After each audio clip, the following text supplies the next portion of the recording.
All right, I thought that since you wanted me to read to you, I would find a book that sounded interesting. And I went to Project Gutenberg and I found something that sounded interesting to me. So, what I'll do is I'll read you a chapter now and we can do another chapter at another time. So, what I found interesting is called Curiosities of Olden Time by S. Baring-Gould. And it has a small intro preface. The preface states an antiquary lights on many a curiosity whilst overhauling the dusty tomes of ancient writers. This little book is a small museum in which I have preserved some of the quaintest relics which have attracted my notice during my labors. The majority of the articles were published in 1869. I have now added some others. Lou Trenchard, September 1895. And I'm going to start with the first chapter, which is actually titled The Meaning of Mourning. The meaning of mourning. A strip of black cloth, an inch and a half in width, stitched round the sleeve.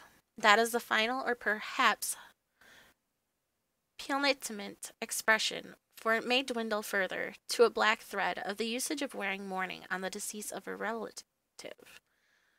The usage is one that commends itself to us as an outward and visible sign of the inward sentiment of bereavement, and not 1 in 10,000 who adopt mourning has any idea that it ever possessed a signification of another sort. And yet the correlations of general custom, of mourning fashions, lead us to the inexorable conclusion that in its inception the practice had quite a different signification from that now attributed to it. Nay more, that it is solely because its primitive meaning has been absolutely forgotten, and an entirely novel significance given to it, that mourning is still employed after a death. Look back through the telescope of anthropology at our primitive ancestors and their naked savagery, and we see them daub themselves with soot mingled with tallow. When the savage assumed clothes and became a civilized man, he replaced the fat and lamp black with black cloth, and this black cloth has descended to us in the 19th century as the customary and intelligible trappings of woe.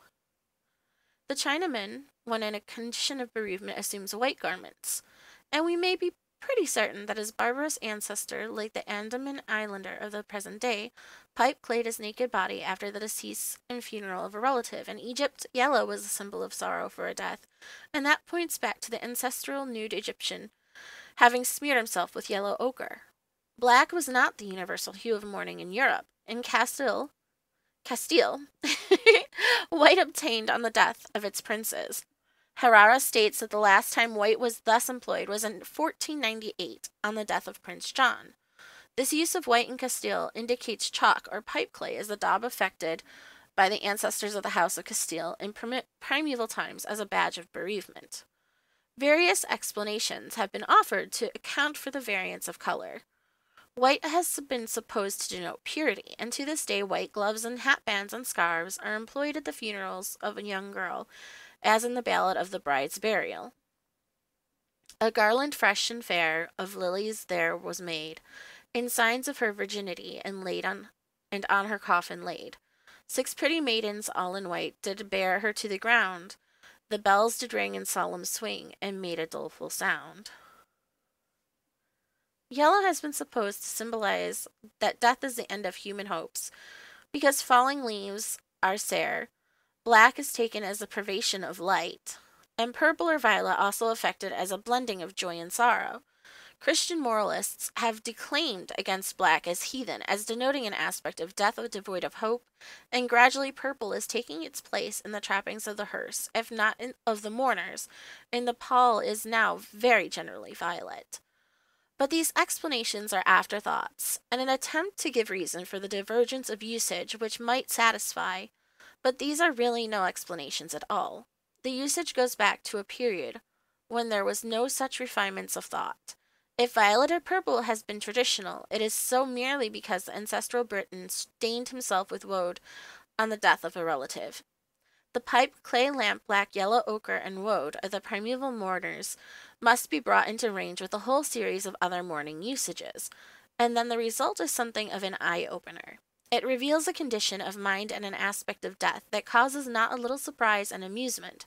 It is one of the most astonishing and perhaps shocking traits of barbarous life that death revolutionizes completely the feelings of the survivor toward their deceased husbands, wives, parents, and other relatives. A married couple may have been sincerely attached to each other so long as the vital spark was twinkling, but the moment it is extinguished, the dead partner becomes not a sadly sweet reminiscence, but an object of the liveliest terror to the survivor. He or she does everything that ingenuity can suggest to get him or herself out of all association in body and spirit with the late lamented. Death is held to be thoroughly demoralizing to the deceased. However exemplary a person he or she may have been in life, after death the ghost is little less than a plaguing, spiteful spirit. There is in the savage no tender clinging to the remembrance of the loved one. He is translated into a terrible bugbear, who must be evaded and avoided by every contrivance conceivable. This is due, doubtless, mainly to the inability of the uncultivated mind to discriminate between what is seen waking from one's present self in fantasy to the dreaming head. After a funeral, it is natural enough for mourners to dream of the dead, and they at once conclude that they have been visited by his revenant. After a funeral feast, a great gorging of pork or beef, it is very natural that the sense of oppression and pain felt should be associated with the dear departed, and should translate itself into the idea that he has come from his grave to sit on the chests of those who have bewailed him. Moreover, the savage associates the idea of desolation, death, discomfort with the condition of the soul after death, and believes that the ghosts do all they can to return to their former haunts and associates for the sake of the warmth and food, the shelter of the huts, and the entertainment of the society of his fellows. But the living men and women are not at all eager to receive the ghosts into the family circle, and they accordingly adopt all kinds of dodges, expedients to prevent the departed from making these irksome and undesired visits. The Venerable Bede tells us that Lawrence, Archbishop of Canterbury, resolved on flying from England because he was hopeless of effecting any good under the successor of Ethelbert, King of Kent. The night before he fled, he slept on the floor of the church and dreamed that St. Peter cudgelled him soundly for resolving to abandon his sacred charge. In the morning he awoke stiff and full of aches and pains. Turned into modern language, we should say that Archbishop Lawrence was attacked with rheumatism on account of his having slept on the cold stones of the church. His mind had been troubled before he went to sleep with doubts whether he were doing right in abandoning his duty, and very naturally this trouble of conscience colored his dream and gave to his rheumatic twinges the complexion it assumed. Now Archbishop Lawrence regarded the Prince of the Apostles in precisely the light in which a savage views his deceased relatives and ancestors. He associates his maladies, his pains, with theirs, if he should happen to dream of them. If, however, when in pain, he dreams of a living person, then he holds that this living person has cast a magic spell over him. Among nature's men, before they have gone through the mill of civilization, plenty to eat and drink, and someone to talk to are the essentials of happiness. They see that the dead have none of these requisites. They consider that they are miserable without them. The writer remembers how, when he was a boy and attended a funeral of a relative in November, he could not sleep all night, a bitter frosty night, with thought of how cold it must be to be dead in the vault without blankets, hot bottle, or fire. It was in vain for him to reason against this feeling. The feeling was so strong in him that he was conscious of an uncomfortable expectation of the dead coming to claim a share of the blanket, fire, or hot bottle.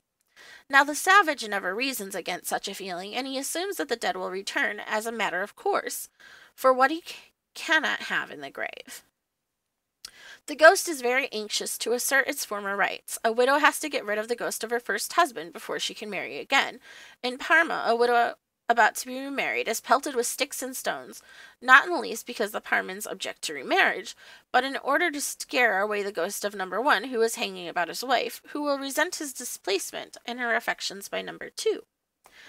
To the present day, in some villages of the ancient Duchy of Teck and Württemberg, it is customary when a corpse is being conveyed to the cemetery for relatives and friends to surround the dead and in turn talk to it, assure it what a blessed rest it is going to, how anxious the kinsfolk are that it may be comfortable, how handsome it will be to cross set over the grave, how much all desire that it may sleep soundly, and not by any means leave the grave and come haunting old scenes and friends, how unreasonable such conduct to the latter hinted at would be, how it would alter the regard entertained for the deceased, how disrespectful to the Almighty who gives rest to the good, and how it would be regarded as an admission of an uneasy conscience. Lively comparisons are drawn between the joys of paradise and the vale of tears that has been quitted, so as to take away from the deceased all desire to return. This is a survival of primitive usage and mode of thought, and it has analogies in many places and among diverse races. The Dakota Indians address the ghost of the dead in the same soft solder, to induce it to take the road to the world of spirits and not to come sauntering back to its wigwam. In Siam and in China, it is much the same, persuasion, flattery, and threats employed. Unhappily, all ghosts are not open to persuasion and see through the designs of the mourners, and with them severer measures have to be resorted to. Among the Slavs of the Danube and the Czechs, the bereaved after the funeral, on going home, turn themselves about after every few steps and throw sticks, stones, mud, even hot coals in the direction of the churchyard, so as to frighten the spirit back to the grave, so considerately provided for it.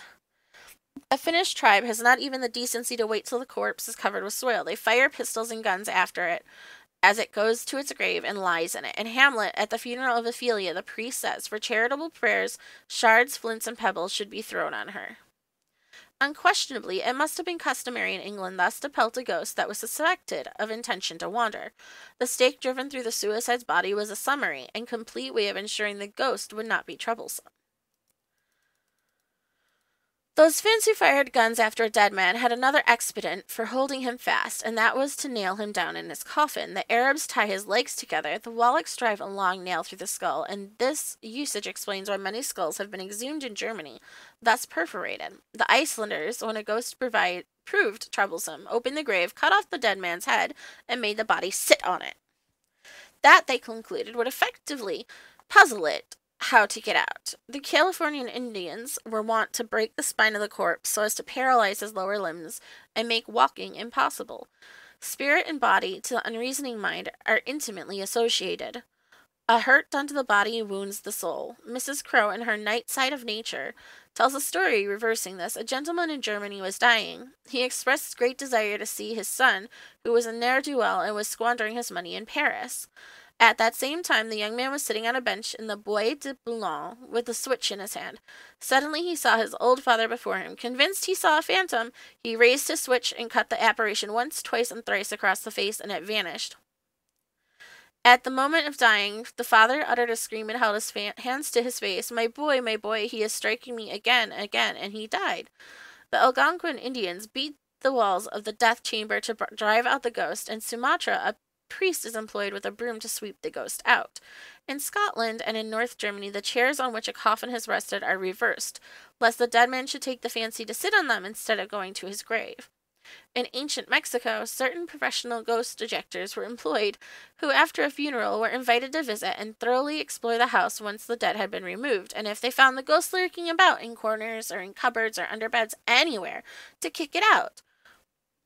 In Siberia, after 40 days, law given to the ghost. If it is still found loafing about, the shaman is sent for who drums it out. He extorts brandy, which he professes to require, as he has to conduct the deceased personally to the land of spirits, where he will make it and the other guests so fuddled that they will forget the way back to earth. In North Germany, a troublesome ghost is bagged, and the bag emptied in some lone spot or in the garden of a neighbor, against whom a grudge is entertained. Another mode of getting rid of the spirit of the dear departed is to confuse it as to its way home. This is done in various ways. Sometimes the road by which it was carried to its resting place is swept to efface the footprints, and a false track is made into a wood or onto a moor, so that the ghost may take the wrong road. Sometimes ashes are strewn on the road to hide the footprints, and sometimes the dead are carried rapidly 3 or 4 times around the house, so as to make him giddy and not know in which direction he is carried. The universal practice of closing the eyes of the dead may be thought to have originated in the desire that he may be prevented from seeing his way. In many places it was, and is customary for the dead to be taken out of the house, not through the door, but by a hole knocked in the wall for the purpose, and backwards. In Iceland, in the historic period, this custom was reserved for such as died in their seats and not in their beds. 1 or 2 instances occurs in the sagas. In Korea, blinders made of black silk are put on the dead man's eyes to prevent him from finding his way home. Many savage nations entirely abandon a hut or a camp in which a death has occurred for precisely the same reason, of throwing out the dead man's spirit. It was a common practice in England till quite recently for the room in which the death had occurred to be closed for some time, and this is merely a survival of the custom of abandoning the place where a spirit has left the body. The Esquimaux take their dying relatives to huts constructed of blocks of ice or snow and leave them there to expire, for ghosts are as stupid as they are troublesome. They have no more wits than a peacock. They can only find their way to the place where they died. Other usages are to divert a stream and bring the corpse to the riverbed, or lay it beyond running water, which according to ghost lore it cannot pass. Or again, fires are lighted across its path, and it shrinks from passing through flames. As for water, ghosts loathe it. Among the Matamba Negroes, a widow is flung into the water and dipped repeatedly, so to wash off the ghost of the dead husband, which is supposed to be clinging to her. In New Zealand, among the Maoris, all who have followed the corpse dive into the water so as to throw off the ghost which is sneaking home after them. In Tahiti, all who have assisted at a burial run as hard as they can to the sea and take headers into it for the same object. It is the same in New Guinea.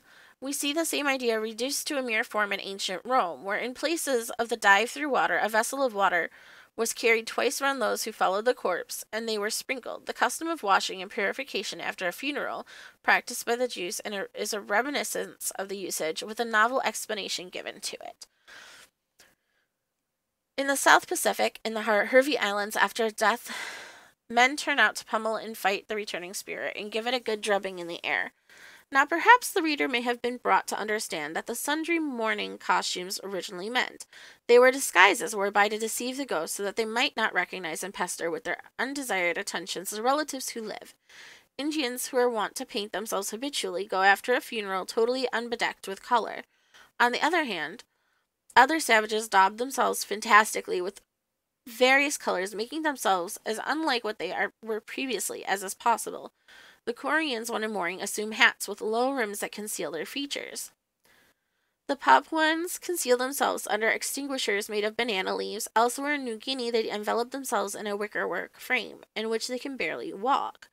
Among the Mpongs of Western Africa, those who on ordinary occasions wear garments, walk in complete nudity when suffering bereavement.